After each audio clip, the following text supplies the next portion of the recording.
আসসালামু আলাইকুম এভরিওয়ান, চলে এলাম আবারও আপনাদের মাঝে দারুণ মজার একটা রেসিপি নিয়ে। আমার আজকের রেসিপি রুই মাছের কোরমা। কিভাবে মাছের কোরমা রান্না করলে একদম মাংসের কোরমা বা রেজালার মতো লাগবে আর টেস্টটা একদম মুখে লেগে থাকবে, কোনো রকম মাছের বাজে গন্ধ থাকবে না, সেটাই আমার আজকের ভিডিওর মেইন বিশেষত্ব। আমার রেসিপি ফলো করে বানালে বড়দের প্রশংসা তো পাবেনই, সেই সাথে বাচ্চারাও গপ গপ করে খাবে আর রিকোয়েস্ট করবে বারবার এটা বানাতে। তাহলে চলুন দেখে নেই ঘরে থাকা সাধারণ কিছু মশলা দিয়েই খুব সহজেই দারুণ স্বাদের এই রুই মাছের কোরমা।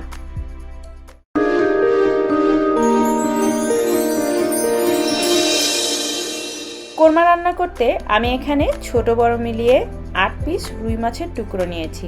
আমি মাছগুলোকে খুব ভালো মতো লবণ দিয়ে ধুয়ে নিয়েছি। আমার মাছগুলো কিন্তু আমি ফ্রোজেন অবস্থাতে কিনেছি, যেহেতু আমি দেশের বাইরে থাকি তাই এখানে ফ্রেশ মাছ তো পাওয়াই যায় না। তাই হয়তো আপনারা অনেকেই আমার মতো একটা সমস্যার সম্মুখীন হয়েছেন, আর সেটা হলো এই ফ্রোজেন মাছ থেকে একটা পুরাতন আষ্টে গন্ধ পাওয়া যায়। আর সেই আষ্টে গন্ধটা দূর করতে আমি এখানে হাফ কাপের মতো লিকুইড মিল্ক দিয়ে আধা ঘন্টা ভিজিয়ে রাখবো, সাথে হাফ টিস্পুনের মতো লবণও দিব। তাহলে কি হবে, মাছের পুরাতন আষ্টে গন্ধটা তো যাবেই, এই মাছ রান্নার পরে খেতে মনে হবে একদম তাজা মাছ।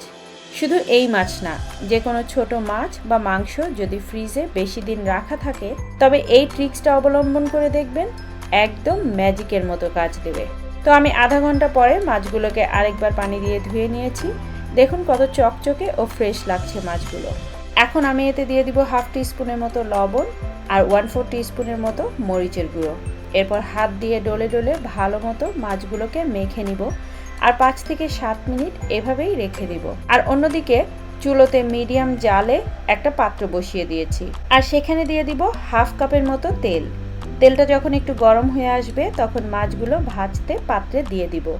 আমরা অনেকেই আছি মাছ ভাজতে ভয় পাই, এই জন্য যে তেলে মাছগুলো দিলে ফুটতে শুরু করে তেলগুলো। তো আমার মতো যদি মাছের চামড়ার পাশটা আগে তেলে দেন তাহলে কিন্তু তেল তুলনামূলকভাবে কম ফুটে, আর চামড়ার পাশটা আগে ভাজার কারণে মাছের গাটা তেরা বেঁকা হয়ে যায় না, একদম সোজা থাকে। তো মাছগুলোকে আমি হালকা ব্রাউন করে ভেজে নিব, একদম কড়া করে ভাজবো না, হালকা এমন একটু কালার হলেই মাছগুলোকে তেল থেকে তুলে নিতে হবে। আর এই যে তেল, এই তেলের ভেতরেই মশলাটাকে কষিয়ে নিব। আর তার জন্য দিয়ে দিব কুচি করে কাটা পেঁয়াজ হাফ কাপ পরিমাণ। পেঁয়াজগুলো নেড়ে চেড়ে পেঁয়াজের গায়ের এক্সট্রা পানিটা শুকিয়ে আসা পর্যন্ত ভেজে নিব। ঠিক এরকম যখন একটু ব্রাউন হওয়া শুরু করবে সে পর্যায়ে আমি এখানে দিয়ে দিব পেঁয়াজ বাটা 1/4 কাপ পরিমাণ, আর সাথে একটা পাকা টমেটো আমি পানি ছাড়া ব্লেন্ড করে নিয়েছি, সেটা দিয়ে দিব। এরপরে দিয়ে দিব আদা বাটা। আমি এখানে 2 টিস্পুন পরিমাণ আদা বাটা দিয়েছি, আর রসুন বাটা দিব 1.5 টিস্পুন পরিমাণ, সাথে লবণ দিব স্বাদ অনুযায়ী।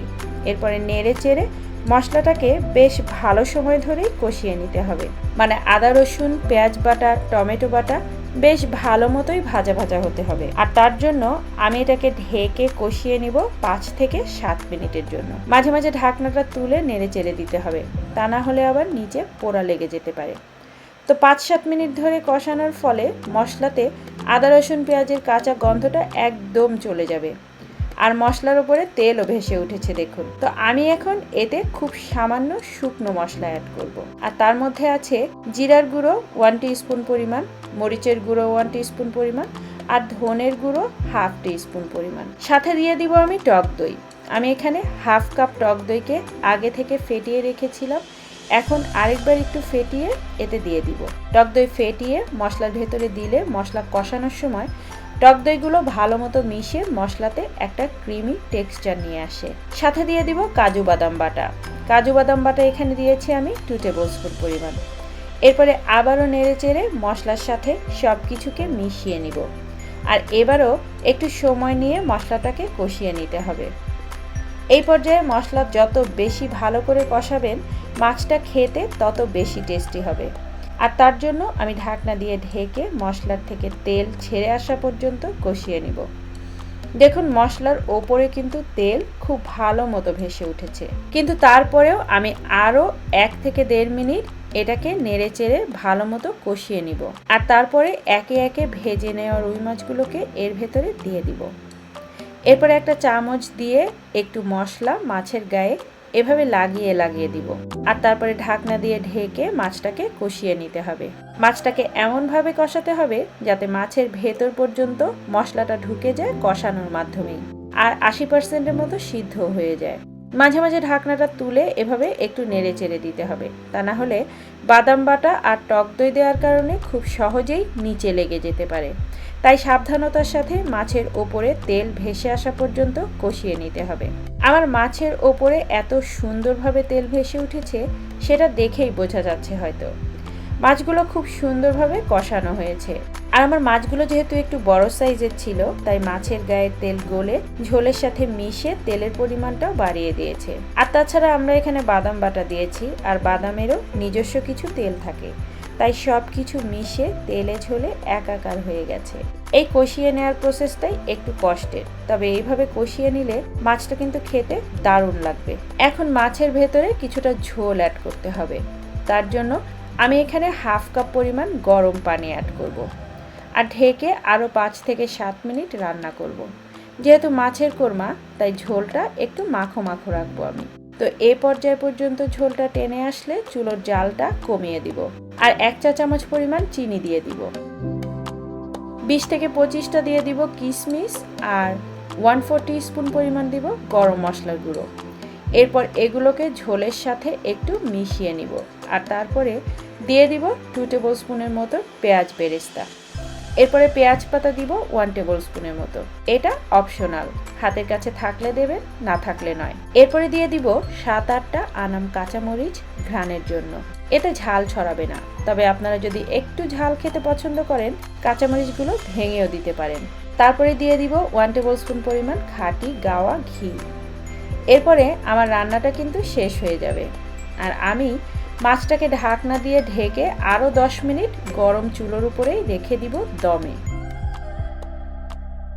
যেসব বাবা মারা বাচ্চাদের মাছ খাওয়া নিয়ে টেনশনে আছেন, বাচ্চারা মাছ একদমই খেতে চায় না, তাদের জন্য যদি এভাবে কোরমা রান্না করে পোলাও বা ভাত দিয়ে খাইয়ে দেওয়া যায় তবে তারা একবার নয় বারবার এটা খেতে চাইবে। আমি আজ পোলাও রাইস দিয়ে রুই মাছের কোরমাটা সার্ভ করেছি। আপনারা চাইলে ভাত, খিচুড়ি বা পোলাও যে কোনো কিছুর সাথেই সার্ভ করতে পারবেন। অনেকক্ষণ কষিয়ে কষিয়ে রান্না করার কারণে কিন্তু মাছের ভেতর পর্যন্ত মশলার ফ্লেভারটা গিয়েছে আর স্বাদটাও অতুলনীয় হয়েছে। আশা করছি আপনারাও এভাবে বাড়িতে বানাবেন আর কেমন হলো তা কমেন্টের মাধ্যমে আমাকে জানাবেন। ভালো লাগলে একটা লাইক দেবেন, তাহলে আমি বুঝতে পারবো আমার ভিডিওগুলো আসলেও আপনারা পছন্দ করছেন বা আপনাদের উপকারে আসছে। নতুন ভিডিও দেখার আমন্ত্রণ জানিয়ে আজ আমি ফাতেমা এখানেই বিদায় নিচ্ছি। সবাই খুব ভালো থাকবেন আর আমার ও আমার পরিবারের জন্য দোয়া করবেন। আল্লাহ হাফেজ।